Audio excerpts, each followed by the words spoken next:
मैंने कहा विकास दिख तो रहा है, गौतम अडानी का विकास दिख रहा है, मुझे विकास दिख तो रहा है, देश की संपत्ति नीरव मोदी लेके भाग जा रहा, मुझे विकास दिख तो रहा है, जयशाह का विकास दिख रहा, मुझे विकास दिख तो रहा है, विजय माल्या का विकास दिख रहा, मुझे विकास दिख तो रहा है, मेहुल चोकसी का विकास दिख रहा, मुझे विकास देश की तमाम आम आदमी को जो नीड है, जरूरत है, वहाँ कहाँ विकास है। मनीष कश्यप किसके इशारे पर अपना काम कर रहा है? जो जनता को अपनी जो भावनाएं हैं उसको आहत करने का काम कर रहा है, उसको परेशान करने का काम कर रहा है। आपको पता है मनीष कश्यप को अगर बिहार की जनता ने और देश की जनता ने उनको नाक पे बिठाया है, कहने का मतलब है उनको मनीष कश्यप को अगर मनीष कश्यप बनाया है तो उनको परेशान करने का अधिकार कतई भी मनीष कश्यप को नहीं दिया है। आज देश के अंदर मनीष कश्यप ने बिना तथ्य से, आपके मिलियन फॉलोअर्स, आप पे विश्वास करती है बिहार की जनता और तमाम देश की जनता, और आपने बिना तथ्य जांच किए हुए और आपने खबरें चला दी, और खबरें भी ऐसे चलाई कि आपने तमिलनाडु सरकार के खिलाफ और बिहार सरकार के खिलाफ अनाप शनाप बोल दिया, बजाय आपको केंद्र सरकार से सवाल पूछने चाहिए था। वो राष्ट्रवादी पत्रकार, क्या गुनाह है बेचारे का? मैंने परिवार से आप लोगों के पेट में दर्द शुरू हो गया। मैंने कहा उनका गुनाह कुछ नहीं है, उनका गुनाह बस ये है कि वो हल्ला बोल और पूछता हूँ भारत और दंगल के तर्ज पर और ब्लैक एंड व्हाइट के तर्ज पर बिना तथ्य को जांचे हुए खबरें को चला दिया, और 2 राज्यों में मनमुटाव डालना, समझ रहे हो? देश के अंदर राजद्रोह पनपा दिया और उन पे सपोर्ट किया। मैं तो तमिलनाडु सरकार और बिहार सरकार को मैं तो यही भी कहना चाहता हूँ, जिन जिन ने खबरें चलाई है, एक मनीष कश्यप आपने मोहरा बनाया है। आप ब्लैक एंड व्हाइट चलाने वालों को भी पकड़ो, आप दंगल चलाने वाले को भी पकड़ो। आप पूछता तो डर का आएगा, क्या बात वही तो आगे आपने मेरे मुंह की बात आपने छीन ली। सच्चाई यही तो, मीडिया हाउस पूरी बिक गई है, और मीडिया हाउस बिकने की वजह से जो कुछ पत्रकार अभी जिंदा है अभिव्यक्ति के नाम पर, उनको भी कहीं ना कहीं अपमान सहन करना पड़ रहा है देश की जनता के बीच में।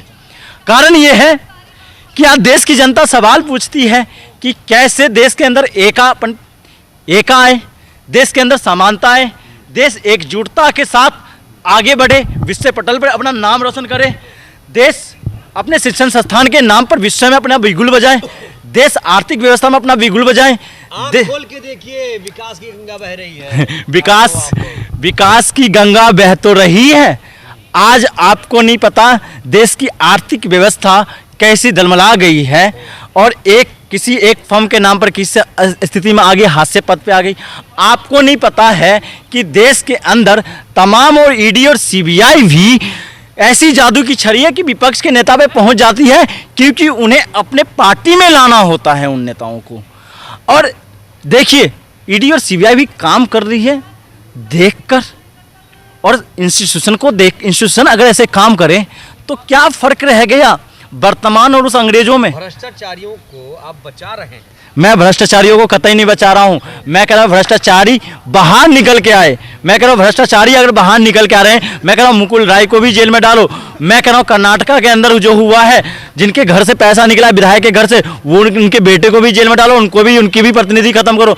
मैं कह रहा हूँ महाराष्ट्र के अंदर अजित पवार भी जेल के अंदर होना चाहिए, एकनाथ शिंदे भी जेल के अंदर होना चाहिए। मैं कह रहा हूं असम के अंदर मुख्यमंत्री हेमंत विश्वकर्मा भी जेल में होना चाहिए। या वो तमाम विपक्ष की नेता जो अपनी आम जनता की आवाज सदन के अंदर बुलंद कर रही है तमाम मुद्दों के नाम पर, आपने जनता की आवाज और उन तमाम आपने बात तो छीन तो ली, वही अंग्रेजों वाली और तानाशाही वाली शासन चल तो रहा है। जो सरकार से सवाल पूछेगा वो सरकार के नाम पर वो सरकार का क्या हो जाएगा, सरकार के तहत वो भ्रष्टाचारी हो जाएगा। जो सरकार से मुद्दों की बात करेगा, जो सरकार से चैलेंज एक्सेप्ट करेगा, वो भ्रष्टाचारी हो जाएगा। आपने देखा नहीं कि केसीआर ने हैदराबाद के अंदर तमाम विपक्षी नेताओं को बुलाकर एकजुटता की बात कही, तो अगले दिन ही उनकी बेटी के ऊपर क्या आरोप लग गया है? फंस चुकी हैं शराब नीति घोटाला में। वही चीज फंस चुकी है। 9 घंटे पूछताछ हुई है। मैं कह रहा हूं पूछताछ अगर 9 घंटे के कविता के घर पे हो रही है, तो भैया ब्रजेश सिंह के घर पे भी होना चाहिए, मिश्रा साहब के घर पे भी होना चाहिए, ब्रिजभूषण सिंह के घर पे भी होना चाहिए, और तमाम जो, मैं तो कह रहा हूं जयशाह के घर पे भी कर लो भैया। मैं तो कह रहा हूं प्रहलाद मोदी नमामि गंगे योजना के नाम पर कितने पैसे घर में इकट्ठा किया है, नरेंद्र मोदी के छोटा भाई है नहीं है, उनके घर में कितना इकट्ठा हुआ है, उनकी जांच हो जाना चाहिए। नमामि गंगे योजना का कहां गया बजट? प्रहलाद मोदी चेयरमैन है, उनका जवाब दीजिए। कहता है कि मेरे घर से कोई भी नहीं है, मेरे घर के पोस्टमार्टम पोस्ट की नौकरी करता है, कोई कुछ कह रहा, तो प्रहलाद मोदी कहां से आ गया भैया? प्रहलाद मोदी को भाई मानते हो या नहीं मानते हो? मैं कह रहा हूं जयशाह कहां से आया भाई? मैं कह रहा हूं पंकज सिंह कौन है? मैं कह रहा हूँ ये जयशंकर साहब जो विदेश मंत्री बने वो कहाँ से आए हैं? 2014 का भारत है, नया भारत है, भूल जाइए 2014 से। मैं कह रहा हूँ 2014 का भारत नया भारत बिल्कुल मैं मान रहा हूँ। वो भारत फिर से वापस लौट गया है जिससे हमने आज़ादी ली थी, जिसके लिए तमाम स्वतंत्रता सेनानी ने शहादत दिया था, जिसके लिए तमाम सेनानियों ने शहादत दिया था और जिससे लड़के हमने देश को आज़ादी के नाम पर लोकतंत्र को स्थापित किया था। उसी लोकतंत्र को खत्म करने के काम 2014 के बाद इस सरकार ने किए हैं। आरोप लग रहे हैं सिसोदिया पे, नवाब मलिक पे, संजय राउत पे, तो क्या ये दूध के धुले हैं? मैंने देखो, अगर जांच एजेंसियां काम कर रही, मैंने क्या कहा, मैंने जांच एजेंसियों और नौकरशाहों पे सवाल उठाया, इंस्टीट्यूशनों पे सवाल उठाया।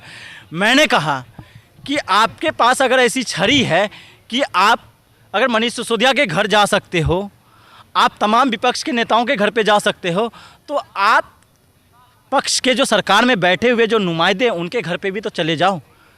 आपका चुनाव आप में लोग बीजेपी में आ चुके हैं, गंगा से नहा चुके हैं। हाँ तो गंगा से नहाया हुआ व्यक्ति भ्रष्टाचारी नहीं होता है। अच्छा, तो मैं तो ये कह रहा हूँ भारतीय जनता पार्टी अगर गंगा से नहाई हुई पार्टी है तो भैया ये जो संविधान, ये प्रशासन, ये शासन को ख़त्म कर दो और भारतीय जनता पार्टी में शामिल हो जाओ और भारतीय जनता पार्टी के कार्यकर्ता के नाम पर आप ये सारी चीज़ें, सारे इंस्टीट्यूशन चला लो और देश का भला हो जाएगा, देश विश्वगुरु बन जाएगा। अरे भैया वही हिटलर की बात कर रहे हो, हिटलरबाजी लाने की बात कर रहे हो, जहाँ पे लोगों की आवाज़ नहीं सुनी जाएगी। हिटलर बोल रहे हैं आप?